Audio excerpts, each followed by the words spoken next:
everyone, this is Ravi Prakash Sharma here and once again I welcome you all on your own YouTube channel Concept वाला Official।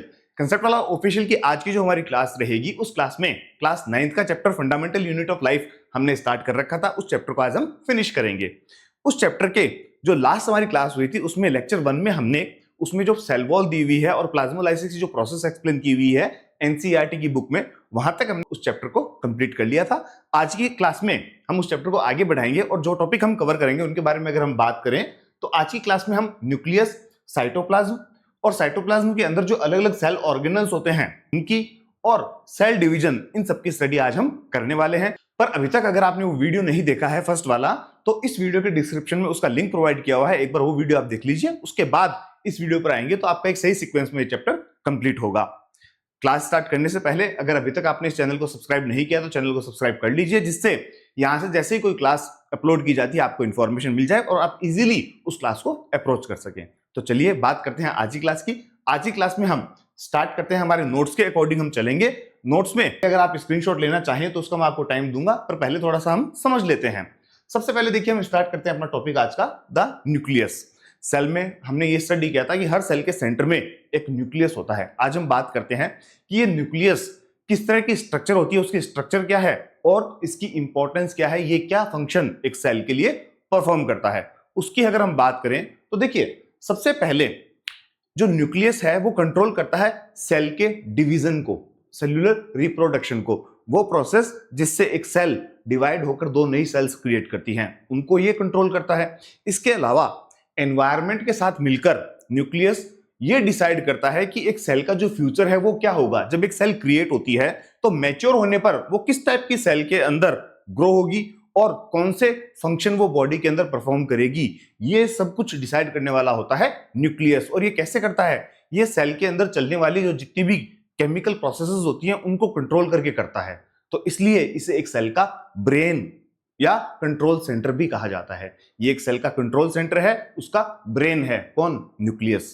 ठीक है। Nucleus की अगर structure की बात करें तो देखिए नोट्स में हमारे पास क्या है, न्यूक्लियर मेम्ब्रेन। सबसे पहले कि न्यूक्लियस के ऊपर एक डबल लेयर की मेम्ब्रेन होती है, ठीक है, जो न्यूक्लियस को कवर करती है। इसमें बहुत ही छोटे न्यूक्लियर पोर्स होते हैं जो क्या करते हैं, जो मटेरियल्स का ट्रांसफर अलाउ करते हैं। कहां से कहां तक? न्यूक्लियस और साइटोप्लाज्म के बीच में। उसके बाद सेकंड स्ट्रक्चर इसकी बात करें, न्यूक्लियोलस। न्यूक्लियोलस ये क्या है?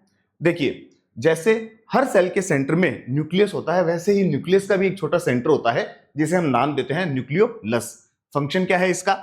ए dense spherical structure inside the nucleus, it is involved in ribosome production. Ribosome production में इसका मेन फंक्शन रहता है। चलिए उसके बाद बात करते हैं क्रोमेटिन एंड क्रोमोसोम्स। यस, इनकी हम थोड़ी बात करें डिटेल में कि क्रोमेटिन मटेरियल क्या होता है।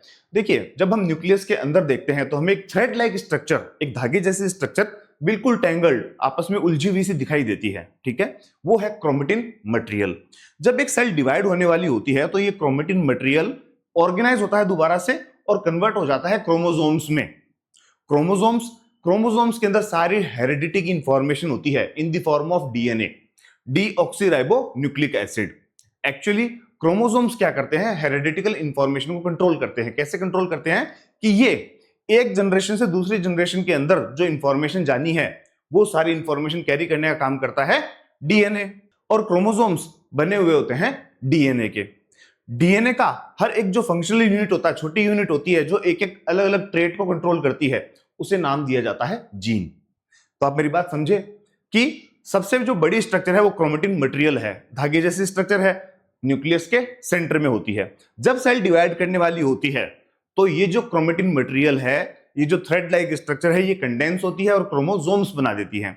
और क्रोमोसोम्स किससे बनते हैं? ये डीएनए से बनते हैं। और डीएनए की भी जो छोटी छोटी यूनिट्स होती हैं, हर एक छोटी यूनिट जो एक अलग ट्रेट को कंट्रोल करती है, जो हर एक अलग फंक्शनल यूनिट है, उसे नाम दिया जाता है जीन। जीन तो आपने वर्ड सुना ही होगा ना, जेनेटिक्स जिससे बना है। तो ये क्या करते हैं? ये एक जनरेशन से दूसरी जनरेशन में जाने वाले जो ट्रेट्स होते हैं उनको कंट्रोल करते हैं। तो ये देखिए हम बात करते हैं हमारे नोट्स में हमारे पास क्या है कि जब तक एक सेल डिवाइड नहीं होने वाली होती तब तक थ्रेड जैसी स्ट्रक्चर होती है जिसे क्रोमेटिन नाम दिया जाता है। And when the cell is about to divide, जब सेल डिवाइड करने वाली है, chromatin condenses into rod shaped structures called chromosomes, और क्रोमोसोम्स बनते हैं डीएनए से, और functional segments of DNA are called genes. These are the basic units of heredity. Heredity की बेसिक यूनिट यही है, ठीक है। तो ये बात हुई, कुछ हमने न्यूक्लियस के बारे में बात की। अब देखिए, कुछ ऑर्गेनिजम्स ऐसे होते हैं जैसे बैक्टीरिया है, ठीक है, उनके अंदर ये जो न्यूक्लियस मेम्ब्रेन है, जो न्यूक्लियर मेम्ब्रेन है, न्यूक्लियस की जो मेम्ब्रेन है, ये प्रेजेंट नहीं होती। तो उससे क्या होता है, उससे आप क्लियरली ये डिफाइन नहीं कर सकते कि इसका न्यूक्लियस कहां है, कहां तक है। तो ये जब समझ में नहीं आता, ऐसा कोई भी न्यूक्लियर रीजन जो क्लियरली डिफाइंड नहीं है, उसमें सिर्फ न्यूक्लिक एसिड प्रेजेंट है, उसे हम नाम देते हैं न्यूक्लियोइड, ठीक है, उसे नाम देते हैं न्यूक्लियोइड। और ये जिन ऑर्गेनिजम्स में होता है उन्हें हम नाम देते हैं प्रोकैरियोट्स।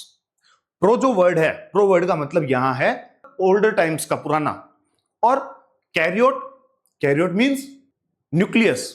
इसका मतलब कि इनका जो न्यूक्लियस है वो पुराना है। पुराना होने से मतलब ये नहीं है कि काफी दिन पुराना हो गया है, नहीं, ये पुराने टाइम का, जब इनकी स्टार्टिंग हुई थी ऑर्गेनिजम्स की, तब से उनका जो न्यूक्लियस है वो इसी तरह का है, उनमें किसी भी तरह का कोई भी जो डेवलपमेंट है वो नहीं हुआ है। तो ये तो हो गए प्रोकैरियोटिक ऑर्गेनिजम्स।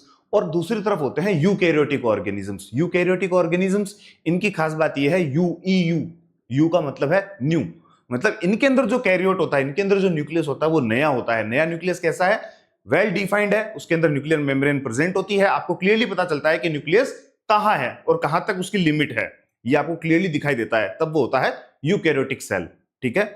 जो मल्टीसेल्युलर जो ऑर्गेनिजम्स होते हैं, जो कॉम्प्लिकेटेड ऑर्गेनिजम्स होते हैं, जो कॉम्प्लेक्स ऑर्गेनिजम्स होते हैं, वो इन्हीं से बनते हैं, यूकैरियोटिक सेल्स से। तो चलिए थोड़ी सी बात करते हैं प्रोकैरियोटिक और यूकैरियोटिक के बीच में डिफरेंसेस की। देखिए, ये तो मैंने आपको बता ही दिया कि कुछ ऑर्गेनिजम्स होते हैं जैसे बैक्टीरिया, इनमें ये जो न्यूक्लियर रीजन है ये पोरली डिफाइंड होता है।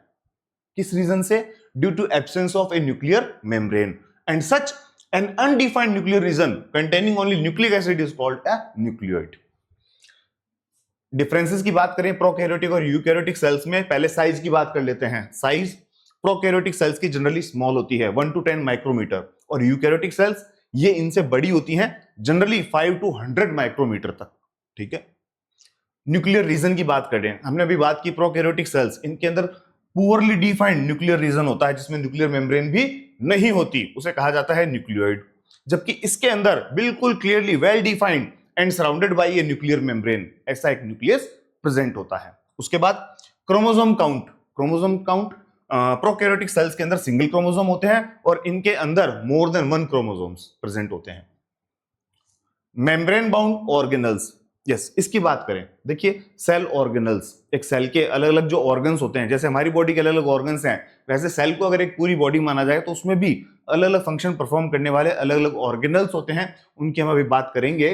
तो इनकी अगर बात करें तो जब एक सेल के अंदर clearly well defined nucleus present नहीं है तो उसमें अदर जो मेम्ब्रेन बाउंड सेल ऑर्गेनल्स जैसे कि माइटोकॉन्ड्रिया, राइबोसोम्स, लाइसोसोम्स, ये सब भी उसमें प्रेजेंट नहीं होंगे।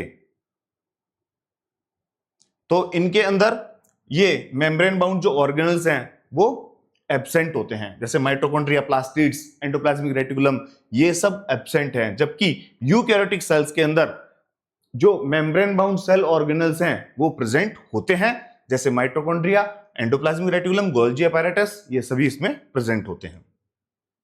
एग्जाम्पल्स की बात करें प्रोकैरियोटिक सेल्स के examples, bacteria, blue green algae और साइनोबैक्टीरिया, ये सब आते हैं प्रोकैरियोटिक सेल्स के अंदर। जबकि यूकैरियोटिक सेल्स की बात करें तो फंगस, प्लांट सेल्स और एनिमल सेल्स, ये सब एग्जाम्पल्स हैं किसके, यूकैरियोटिक सेल्स के।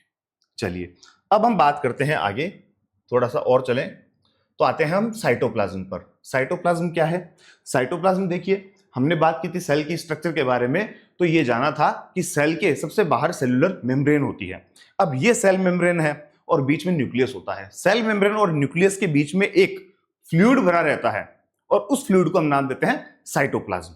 देखिए हमारे पास नोट्स में क्या है इसके बारे में, definition, the cytoplasm is the fluid content inside the plasma membrane surrounding the nucleus. Nucleus के चारों तरफ जो फ्लूइड है प्लाज्मा मेम्ब्रेन के अंदर, उसे नाम देते हैं साइटोप्लाज्म। इसका रोल क्या है, ये एक साइट है सेल्स की जितनी भी मेटाबॉलिक केमिकल रिएक्शंस होती है, इंपॉर्टेंट केमिकल रिएक्शंस होती है, वो सब किस में होती हैं? साइटोप्लाज्म में होती हैं। तो ये उसकी साइट है, और साथ ही साथ it houses specialised cell organelles. जितने सेल ऑर्गेनल्स होते हैं वो भी किस में प्रेजेंट होंगे? वो भी साइटोप्लाज्म में प्रेजेंट होते हैं। Each performing a specific function for the cell. हर सेल ऑर्गेनल सेल्स के लिए अलग अलग फंक्शन परफॉर्म करते हैं। तो चलिए अब हम बात करते हैं थोड़ी सी सेल ऑर्गेनल्स की। एक एक ऑर्गेनल को हम डिटेल में स्टडी करते हैं, ठीक है। सबसे पहले देखिए, cell organelles are membrane bound sub structures suspended in the cytoplasm. Cytoplasm के अंदर जगह जगह बिखरे हुए रहते हैं ये। तो फर्स्ट जो हमारा सेल ऑर्गेनल है वो है endoplasmic reticulum, ER. Endoplasmic reticulum की बात करें, ये क्या होता है? तो देखिए, endoplasmic reticulum is large network of membrane bound tubes and sheets. बड़ा नेटवर्क होता है ट्यूब्स और शीट्स का बना हुआ, ठीक है। बस इसकी खास बात यह है कि इसमें मेम्ब्रेन प्रेजेंट होती है। It extends from the outer nuclear membrane into the cytoplasm. Outer nuclear membrane से साइटोप्लाज्म तक फैला रहता है, ठीक है। एंडोप्लाज्मिक रेटिकुलम की बात करें, दो तरीके की होती है ये एंडोप्लाज्मिक रेटिकुलम, ईआर, और एक होती है आरईआर, एक एसईआर। आरईआर फुल फॉर्म है इसका रफ एंडोप्लाज्मिक रेटिकुलम। अब ये रफ क्यों है? माइक्रोस्कोप में इसे देखें तो ये रफ दिखाई देती है। इसका रीजन ये है कि इसके ऊपर राइबोसोम्स प्रेजेंट होते हैं। और राइबोसोम्स क्या करते हैं? Ribosomes are the factory of proteins. मतलब प्रोटीन सिंथेसिस का जितना फंक्शन है वो सब राइबोसोम्स परफॉर्म करते हैं। सो रफ एंडोप्लाज्मिक रेटिकुलम, इसमें राइबोसोम्स अटैच्ड होते हैं and they synthesise proteins for the cells. Cells के लिए प्रोटीन बनाने का सारा फंक्शन कौन परफॉर्म करता है? रफ एंडोप्लाज्मिक रेटिकुलम पे जो राइबोसोम्स प्रेजेंट होते हैं वो। Smooth endoplasmic reticulum, smooth endoplasmic reticulum ये स्मूथ इसलिए दिखाई देता है क्योंकि इसकी सरफेस के ऊपर राइबोसोम्स नहीं होते। जब राइबोसोम्स नहीं होते तो ये क्या सरफेस कैसी दिखाई देगी? स्मूथ दिखाई देगी, ठीक है। इसका फंक्शन क्या है? देखिए, पहले तो नो राइबोसोम्स, और फंक्शन क्या है? It synthesises fats and lipids. ये फैट्स और लिपिड्स बनाने का काम करते हैं। तो इससे तो बन रहे हैं प्रोटीन्स और इससे बन रहे हैं फैट्स एंड लिपिड्स। अब सेल्यूलर जो मेम्ब्रेन होती है, वो सेल्यूलर मेम्ब्रेन किससे बनती है? वो भी लिपिड्स और प्रोटीन्स की ही बनी होती है।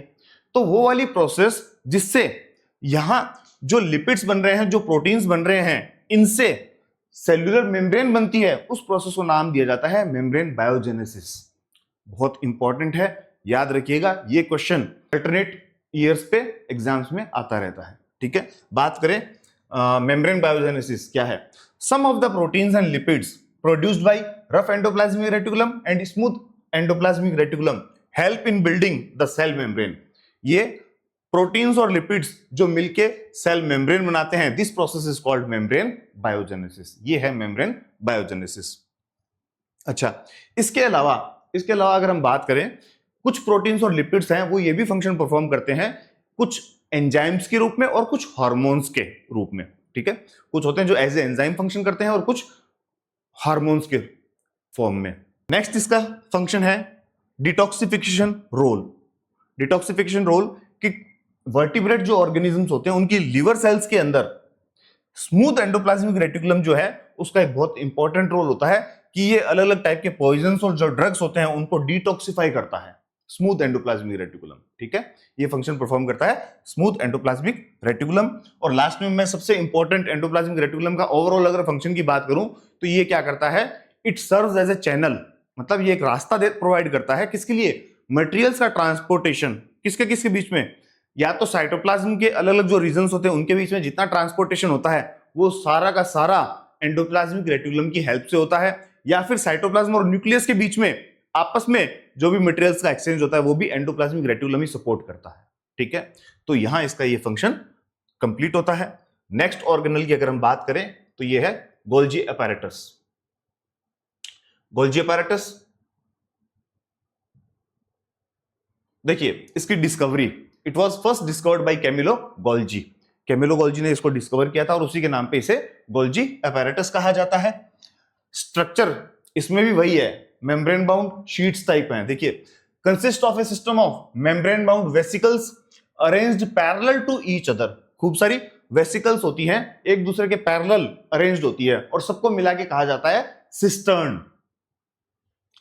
Parallel to each other in stacks called cisterns. ठीक है।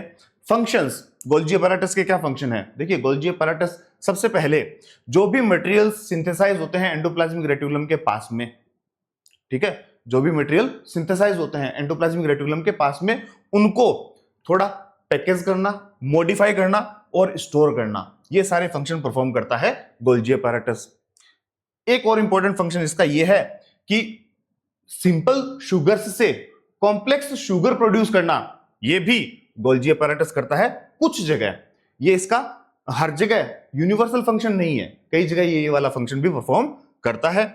इसके अलावा लाइसोसोम प्रोडक्शन का जो फंक्शन है वो परफॉर्म करता है गोल्जी अपैरेटस। तो ये तीन फंक्शन हमने बात की गोल्जी अपैरेटस के।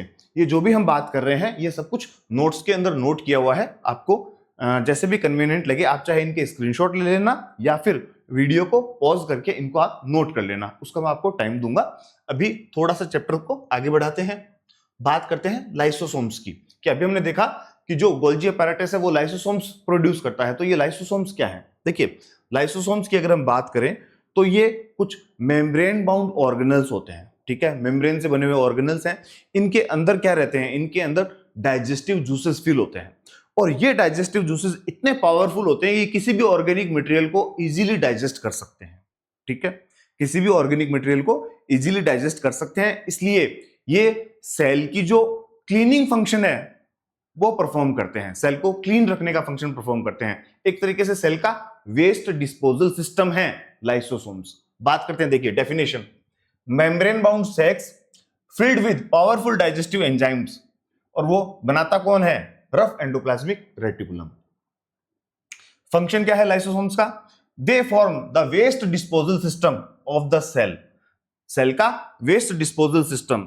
क्योंकि पहली बात, मान लीजिए कोई फॉरेन मटेरियल है वो सेल के अंदर आ गया, मान लीजिए कोई बैक्टीरिया ही आ गया, तो उस बैक्टीरिया को डाइजेस्ट करने का जो फंक्शन है वो परफॉर्म करेंगे लाइसोसोम्स। नंबर 2 कि सेल के अंदर ही, सेल के ही कोई वॉर्न मटेरियल है, कोई टूटी फूटी चीज है, उसको भी डाइजेस्ट करने का फंक्शन कौन परफॉर्म करता है? उसको भी डाइजेस्ट करने का फंक्शन परफॉर्म करते हैं लाइसोसोम्स। अब कई बार क्या गड़बड़ हो जाती है कि कई बार सेल के अंदर कोई मेटाबॉलिक गड़बड़ होगी, मान लीजिए उसके जो सेल्यूलर जो प्रोसेस चल रही है उसके अंदर कोई किसी तरह की प्रॉब्लम क्रिएट हो गई, थोड़ा भी सिस्टम खराब हो गया, तो उस कंडीशन में लाइसोसोम्स जो है वो बर्स्ट हो सकते हैं। अगर वो बर्स्ट हो गए तो सारे जितने पावरफुल डाइजेस्टिव जूसेस है वो बाहर आ जाएंगे, और बाहर आके वो क्या करते हैं? वो अपनी ही सेल को डाइजेस्ट कर लेते हैं। And that is why lysosomes are also known as suicide bags. इन्हें सेल के सुसाइड बैग्स भी कहा जाता है। देखिए why are they called suicide bags, बहुत इंपॉर्टेंट क्वेश्चन है। When a cell gets damaged और एनकाउंटर्स मेटाबॉलिक डिस्टर्बेंस, या तो सेल डैमेज हो जाए या उसमें किसी तरह का कोई मेटाबॉलिक डिस्टर्बेंस आता है, lysosomes may burst. The released digestive enzymes then digest their own cell and therefore they are known as suicide bags of a cell। तो ये हमने बात की लाइसोसोम्स की। चलिए आगे चलते हैं। माइटोकॉन्ड्रिया, यस, माइटोकॉन्ड्रिया बहुत इंपॉर्टेंट ऑर्गेनल्स हैं, ठीक है। इंपॉर्टेंस इस सेंस में है कि हमने ये स्टडी कर रखा है कि फूड का जो ऑक्सीडेशन है उससे हमें एनर्जी मिलती है। अब ये फूड का जो ऑक्सीडेशन है वो कहां होता है, एनर्जी कहां रिलीज होती है, ये सारा फंक्शन परफॉर्म होता है माइटोकॉन्ड्रिया के अंदर, और इसीलिए माइटोकॉन्ड्रिया को power house of a cell भी कहा जाता है। क्योंकि पावर जनरेट करने की, एनर्जी जनरेट करने की जितने भी प्रोसेस होती है सारी की सारी माइटोकॉन्ड्रिया के अंदर होती है, हर सेल के अंदर, ठीक है। देखिए mitochondria known as power house of a cell, cell का पावर हाउस कहा जाता है। सबसे पहली बात, ये डबल मेम्ब्रेन स्ट्रक्चर है। डबल मेम्ब्रेन स्ट्रक्चर है, देखिए बाहर वाली जो मेम्ब्रेन है वो पोरस मेम्ब्रेन होती है, मतलब उसके अंदर पोर्स होते हैं, आने जाने के लिए काफी आप कह सकते हैं होल्स प्रोवाइड किए हुए रहते हैं। इनर मेम्ब्रेन, इनर मेम्ब्रेन जो है वो डीपली फोल्डेड होती है, मतलब अंदर की तरफ उसमें फोल्ड खूब सारे होते हैं। उससे क्या होगा, देखिए सीधी अगर मेम्ब्रेन होती तो उसका जो सरफेस एरिया है वो थोड़ा कम होता, पर यहाँ पे हमें क्या करना है, एनर्जी जनरेट करनी है। तो ये एनर्जी जनरेट करने वाली केमिकल रिएक्शंस ज्यादा से ज्यादा हो, उसके लिए सरफेस एरिया भी ज्यादा होना चाहिए, और वो सरफेस एरिया बढ़ाने के लिए जो इनर सरफेस है वो अंदर की तरफ फोल्ड की हुई रहती है, इसकी इस तरीके से फोल्ड होती है। देखिए inner membrane deeply folded to increase the surface area for ATP generating chemical reactions. अब एटीपी आप जानते हैं एडिनोसिन ट्राइफॉस्फेट, ये आपकी सेल की एनर्जी करेंसी कहा जाता है, क्योंकि सेल को जैसी एनर्जी की रिक्वायरमेंट होती है वो किसको यूज करता है, एटीपी को यूज करता है। देखिए मैं आपको थोड़ा सा ये अलग हटके बता देता हूं। एक्चुअली जब हम फूड को डाइजेस्ट करते हैं तो एनर्जी रिलीज होती है। वो एनर्जी अब जरूरी नहीं है कि आपकी बॉडी उसी टाइम काम में ले, वो एनर्जी सेल स्टोर कर लेती है। कैसे करती है कि सेल के अंदर एक मॉलिक्यूल होता है एडीपी, एडीपी एडिनोसिन डाइफॉस्फेट, उसके अंदर 2 फॉस्फेट होते हैं तो इसलिए एडिनोसिन डाइफॉस्फेट। जैसे ही फूड से एनर्जी रिलीज होती है एडीपी उससे अटैच हो जाता है और बना देता है एटीपी, एक फॉस्फेट और जुड़ गया और एनर्जी जुड़ गई तो बन गया ATP, ATP adenosine triphosphate.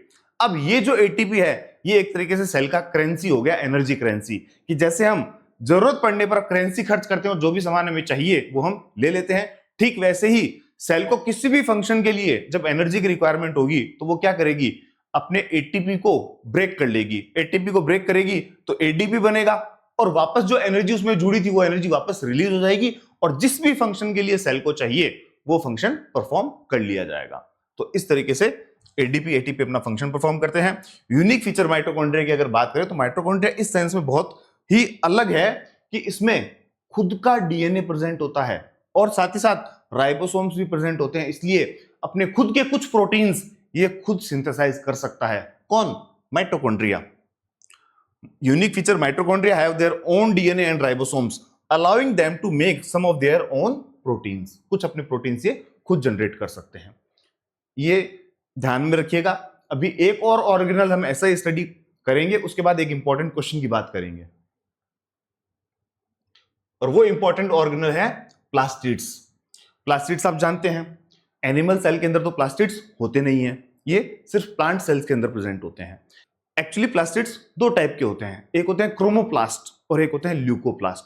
Croma word आप जानते हैं उसका मीनिंग होता है कलर, दैट मींस जो कलरफुल प्लास्टिड्स होते हैं वो हो गए क्रोमोप्लास्ट और जो कलरलेस होते हैं या व्हाइट कलर के होते हैं वो होते हैं ल्यूकोप्लास्ट। अब इनमें डिफरेंस क्या है? देखिए, plastids are present only in plant sales.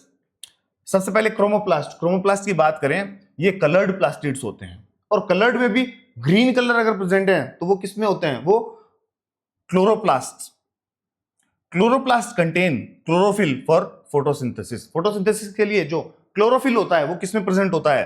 Chloroplast में प्रेजेंट होते हैं, ये भी प्लास्टिड्स हैं, ठीक है। वहीं दूसरी तरफ ल्यूकोप्लास्ट, ये क्या फंक्शन परफॉर्म करते हैं? ये कलरलेस होते हैं या व्हाइट होते हैं, ये स्टार्च, ऑयल और प्रोटीन्स ऐसे न्यूट्रिएंट्स को स्टोर करने का फंक्शन परफॉर्म करते हैं ल्यूकोप्लास्ट, ठीक है।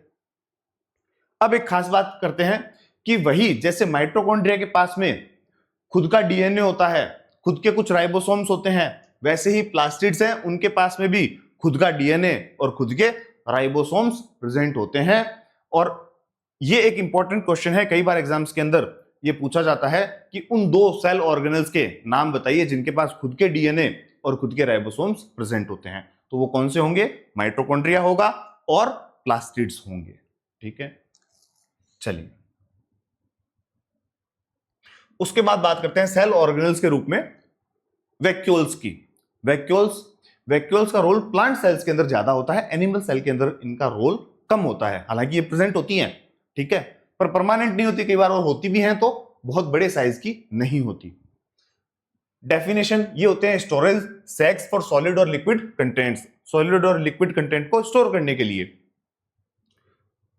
सबसे पहले एनिमल सेल की बात करें, स्मॉल साइज की होती है एंड टेम्परेरी वैक्यूल्स, टेम्परेरी बनती हैं, परमानेंट नहीं होती। प्लांट सेल्स के अंदर बात करें, प्लांट सेल्स के अंदर इनका बहुत बड़ा रोल होता है। कैसे? देखिए, एक तो एक्सट्रीमली लार्ज, बड़ी होती हैं एंड परमानेंट होती हैं। इनके जो सेंट्रल वैक्यूल है, जो बड़ी परमानेंट सेंट्रल वैक्यूल है, वो सेल का लगभग 50 to 90% एरिया कवर करती है। इतना ज्यादा एरिया तो खाली किसका होता है? वैक्यूल का होता है। किसमें? प्लांट सेल के अंदर, ठीक है। अब इतना एरिया प्लांट सेल के अंदर क्यों होता है? ऐसा क्या फंक्शन है इसका? इसका फंक्शन ये है कि ये सेल्स को, जो प्लांट की सेल्स होती हैं, उनको टर्जिडिटी और रिजिडिटी प्रोवाइड करती है। देखिए, हमारी बॉडी के अंदर रिजिडिटी प्रोवाइड करने के लिए हमारे अंदर एक स्केलेटल सिस्टम प्रेजेंट होता है, बट प्लांट्स के अंदर किसी तरह का कोई भी स्केलेटल सिस्टम प्रेजेंट नहीं है। तो उनकी बॉडी को वो रिजिडिटी प्रोवाइड करने के लिए उनके अंदर क्या?